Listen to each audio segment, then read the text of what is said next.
ప్రపంచంలో మనల్ని ఎవరు నమ్మినా నమ్మకపోయినా తల్లి నమ్మితే చాలు ప్రపంచాన్నే జయించవచ్చు. కష్టాలు కట్టలు తెంచుకొని వచ్చినా అడుగడుగునా మన సంకల్పానికి అడ్డంకులు ఎదురైనా ఆఖరికి దేవుడే మనపై కక్షగట్టిన తల్లి ప్రేమ ముందు తల్లి నమ్మకం ముందు ఏమీ నిలబడవు అని ప్రూవ్ చేసిన వాడే OG director Sujeeth Reddy. Parent CA అవుతాడు అనుకుంటే డైరెక్టర్ అయ్యాడు. Run Raja Run, Saaho, OG వంటి సినిమాలను తీసి చరిత్ర సృష్టించాడు. సుజిత్ ఇంత సాధించాడంటే కారణం సుజిత్ అమ్మగారు నాగమణి, తండ్రి గోపీనాథ్. సుజిత్ సీఏ అవుతాడు, నా దారిలోనే నడుస్తాడు అని విజయవాడ సీఐ కోచింగ్కు పంపితే సినిమా అంటే పిచ్చితో థియేటర్లలోనే ఉండేవాడు. సినిమా ఆడిందా పోయిందా అనేది అనవసరం, సినిమా చూసామా అందులో ఏం నేర్చుకున్నాం అన్నదే కాన్సెప్ట్గా పెట్టుకొని సినిమాలు చూడటమే పనిగా పెట్టుకున్నాడు. ఇలా సినిమాలపై పిచ్చితో తను విజయవాడ వచ్చిన అసలు కాన్సెప్టే మర్చిపోయి సినిమాల్లోకి వెళ్ళిపోవాలని ఫిక్స్ అయిపోయాడు. ఇక ఇలా దానికోసం ఏం చేయాలో అని ఆలోచనలో పడ్డాడు. ఇప్పటికిప్పుడు సినిమాలంటే కష్టమని ఆలోచించి షార్ట్ ఫిల్మ్లు చేస్తే సినిమాల్లోకి షార్ట్ రూట్ దొరుకుతుందని వాటిని తీయడం మొదలుపెట్టాడు. ఇక మొబైల్ ఫోన్తో షూట్ చేయడం, కాలేజీ క్యాంపస్, టీ స్టాల్ చుట్టుపక్కల స్ట్రీట్స్ని లొకేషన్లుగా చేసుకొని పాత హ్యాండ్ కెమెరాతో షార్ట్ ఫిల్మ్స్ తీశాడు. ఇక ఈ షార్ట్ ఫిల్మ్స్ బాగున్నాయని ఫ్రెండ్స్ అందరూ చెప్పడంతో ఆ కాన్ఫిడెన్స్తో ఇంట్లో అసలు విషయం చెప్పేశాడు. సినిమాలోకి వెళ్తానంటే ఏ ఫ్యామిలీ అయినా భయపడుతుంది. సుజిత్ ఇంట్లో కూడా అదే పరిస్థితి. కానీ సుజిత్ అమ్మగారు సుజిత్ని బాగా ఎంకరేజ్ చేశారు. భర్తను ఒప్పించి కొడుకు షార్ట్ ఫిల్మ్లు తీయడానికి తన బంగారం తాకట్టు పెట్టి మరీ హ్యాండ్ క్యామ్ని కొనిచ్చి ప్రోత్సహించారు. అలా సినిమాల్లోకి రాకముందే 30 షార్ట్ ఫిల్మ్లు పూర్తి చేశాడు సుజిత్. కానీ ఈ షార్ట్ ఫిల్మ్లో ఎక్కువ తానే హీరోగా చేశాడు. ఎందుకంటే సుజిత్ హీరో అవ్వాలనుకున్నాడు. కానీ తను చేసిన ఫిలింలో తన పర్ఫార్మెన్స్ చూసుకున్న సుజిత్ నిర్ణయం మార్చుకున్నాడు. నాకు యాక్టింగ్ స్కిల్ కంటే టెక్నికల్ స్కిల్లే ఎక్కువగా ఉన్నాయని రియలైజ్ అయ్యి చెన్నైలోని ఎల్వి ప్రసాద్ ఫిల్మ్ ఇన్స్టిట్యూట్లో కెమెరామెన్ కోర్సుకు అప్లై చేశాడు. అలా చెన్నైలో ఎల్వి ప్రసాద్ అకాడమీలో చేరిపోయాడు. ఆ టైంలో సుజిత్ కాన్ఫిడెన్స్ ఎలా ఉందంటే, ఎల్వి ప్రసాద్ ఫిల్మ్ ఇన్స్టిట్యూట్ సెలెక్టర్స్లో నేను హిట్ సినిమా తీయడం పక్కా, మీరు ఛాన్స్ ఇస్తే ఈ ఇన్స్టిట్యూట్లో చదువుకొని హిట్ తీసా అని చెప్తా, ఇవ్వకపోతే ఈ ఇన్స్టిట్యూట్ రిజెక్ట్ చేసింది అయినా హిట్ సినిమా తీసా అని చెప్తా అని చెప్పి మరీ అక్కడ జాయిన్ అయ్యాడు. ఇక ఆ తర్వాత తన షార్ట్ ఫిల్మ్స్ జర్నీని కొనసాగించిన సుజిత్ రన్ రాజా రన్ అనే షార్ట్ ఫిల్మ్ని తీశాడు. ఇక ఈ షార్ట్ ఫిల్మ్ సుజిత్ లైఫ్ని పూర్తిగా చేంజ్ చేసేసింది. ఓ తెలుగు టీవీ ఛానల్ నిర్వహించిన కాంటెస్ట్లో పాల్గొని రన్ రాజా రన్ అనే షార్ట్ ఫిల్మ్స్తో విజేతగా నిలిచాడు. ఆ షార్ట్ ఫిల్మే సుజిత్ని ప్రభాస్ వరకు తీసుకెళ్లాయి. ఆ షార్ట్ ఫిల్మ్ చూసిన యూవీ క్రియేషన్స్ నిర్మాతలు సుజిత్కి పిలిచి ఛాన్స్ ఇచ్చారు. సుజిత్ మొదట వారికి లవ్ స్టోరీ చెప్పాడు. నిర్మాతలకు బాగా నచ్చింది. ఈ సినిమా మనం చేస్తున్నామని చెప్పడంతో ప్రాజెక్ట్ ఓకే అయిందన్న ఆనందంతో బైక్పై ఇంటికి వెళ్తుంటే మధ్య ఫోన్ వచ్చింది. దీంతో బైక్ ఆపి లిఫ్ట్ చేయగా, ఈ సినిమాకి బడ్జెట్ ఎక్కువ అయ్యేలా కనిపిస్తుంది, నువ్వు కొత్త డైరెక్టర్వి, నీ మీద అంత పెట్టడం రిస్క్, వేరే చిన్న కథ ఉంటే చెప్పు చూద్దాం అని చెప్పి ఫోన్ పెట్టేశారు.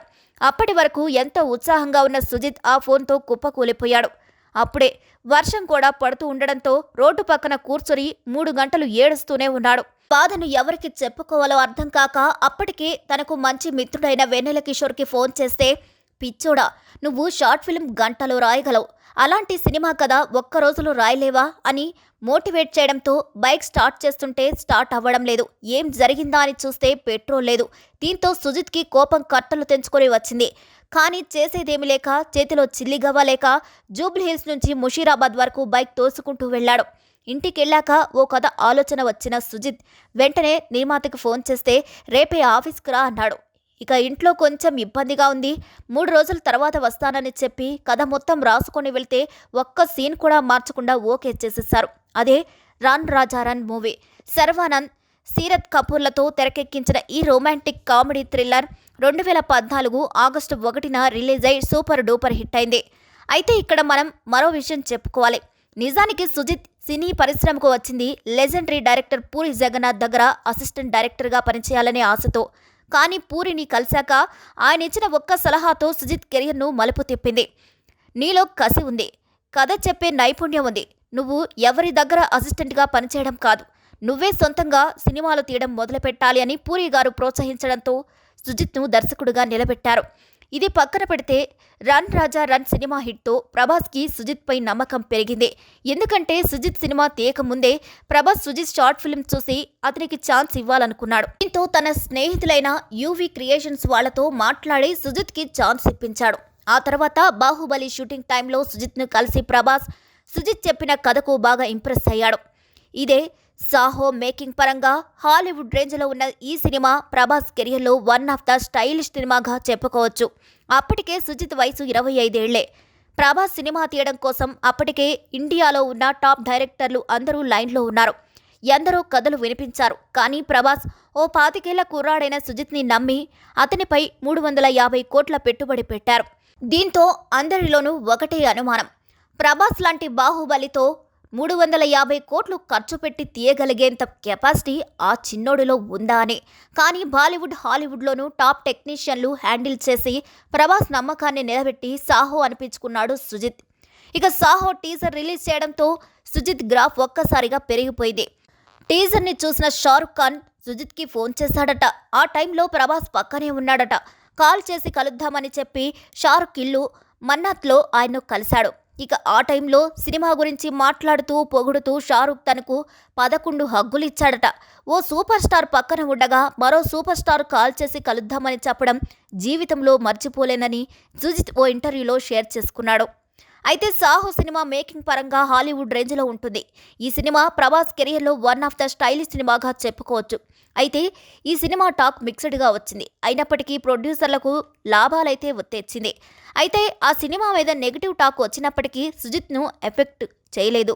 అందరూ కథ సరిగ్గా జనాలకు ఎక్కలేదు అనుకున్నారు. ఇక సుజిత్ డైరెక్షన్కి మంచి పేరు వచ్చింది. అయితే సాహో సినిమాకు మిక్స్డ్ టాక్ రావడంతో బాలీవుడ్లో స్టార్ హీరోలతో సినిమా చేయాలని ప్రయత్నించినా ఆ ఛాన్స్ రాలేదు. కానీ మెగాస్టార్ చిరంజీవితో సినిమా చేసే ఛాన్స్ వచ్చింది. అదే గాడ్ ఫాదర్ సినిమా. అయితే ఆ సినిమా రీమేక్ కావడంతో సుజిత్ ఈ ప్రాజెక్ట్ నుంచి తప్పుకున్నాడు. అదే సమయంలో పవన్ కళ్యాణ్ నుంచి కాల్ వచ్చింది. అదే ఓజీ సినిమా. అలా 2022 నుంచి దాదాపు 3 ఏళ్ల పాటు సుజిత్ ఓజీని డైరెక్ట్ చేశాడు. చివరికి ఆ సినిమా రిలీజ్ అయ్యి ఇప్పుడు టాక్ ఆఫ్ ది టౌన్గా మారింది. సుజిత్కి ఎనలేని పేరు తెచ్చింది. వరుస ప్లాపులతో ఉన్న పవన్ కళ్యాణ్కి వింటేజ్ హిట్గా ఓజీ నిలిచింది. మరి ఈ వీడియోపై మీరేమంటారో కామెంట్ ద్వారా తెలియజేయండి. మరిన్ని అప్డేట్స్ కోసం మా ఛానల్ని లైక్ చేయండి, షేర్ చేయండి, సబ్స్క్రైబ్ చేయండి. విచ్చేసిన మీడియా మిత్రులందరికీ చాలా థ్యాంక్స్. డే 1 నుంచి కూడా మాకు చాలా సపోర్టివ్గా ఉండి ఓజీ సినిమా ఇవాళ ఇంత మంచి టాక్ రావడానికి మెయిన్ రీజన్ ఎవరైనా ఉంటే అది ఫస్ట్ మీరే. And so happy. ఇంకా టైం పడుతుంది కొంచెం డైజెస్ట్ చేసుకోవడానికి. మెయిన్గా ఏంటంటే ఐ వాంట్ టాక్ ఏంటంటే ఫస్ట్ థింగ్ ఏంటంటే I want thank my producers because day 1 నుంచి కూడా లైక్ ఆల్మోస్ట్ 3 years జర్నీ నాతో పాటు ఉంటూ నన్ను సపోర్ట్ చేస్తూ లైక్ యూనో ఏం కావాలన్నా కూడా పక్కనే ఉండి మాకు తీసుకొచ్చినందుకు దానయ్య గారికి అండ్ కళ్యాణ్ గారికి చాలా థ్యాంక్స్. అండ్ ఈ ఓజీ సినిమాకి మెయిన్గా సపోర్టు కానీ లేదంటే యూనో మన అనుకునే స్టోరీ కన్విక్షన్తో యూనో పోర్ట్రే చేయడం కానీ ఇవన్నిట్లో చూసుకుంటే I should thank first Kalyan garu. And you all know how big fan I'm for Kalyan గారు.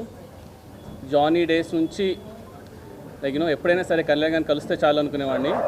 అలాంటిది ఇవాళ కళ్యాణ్ గారు సినిమా తీయడము, అది ఇంత పెద్ద బ్లాక్ బస్టర్ టాక్ రావడం అనేది it's very very very good sign. And all my actors Priyanka Mohan garu, Arjun Das, Shreya Reddy garu, Prakash Raj garu, you know whoever acted in OG, I'm really thankful to them. And ఓజీలో మెయిన్గా చెప్పాల్సింది నాకు 3 పిల్లర్స్ ఉన్నారనమాట మెయిన్గా. ఫస్ట్ వచ్చేసి మా తమనన్న, సెకండ్ మా నవీన్ గారు. సో నవీన్ గారు రానంటే కూడా లాక్కొని తీసుకొచ్చాను నేను యూజువల్గా. అండ్ థర్డ్ మా రవికిషన్దన్ సార్. సో వీళ్ళు ముగ్గురు లేకపోయింటే అసలు ఇవాళ ఈ సినిమానే లేదు. From day 1 they have been believing. ఎంత బిలీవ్ చేస్తున్నారంటే ఇంకా అప్పుడప్పుడు మేము అనుకునే వాళ్ళం, తమనన్న ట్రస్ట్ చూసి మాకు భయం వేసేది, ఏంట్రా అసలు అన్న మీసం తిప్పేస్తున్నారు, అసలు ఏంటన్నా ఇవి కాన్ఫిడెన్స్ అంటే. లేదు, అది తిప్పిన దానికి మళ్ళీ నేను ఒకసారి అడిగే, షూర్ అన్న చూసారు కదా సినిమా ఓకేనా అంతా అంటే, నువ్వు వెళ్ళినా చూసుకుంటాం కదా అని చెప్పేసి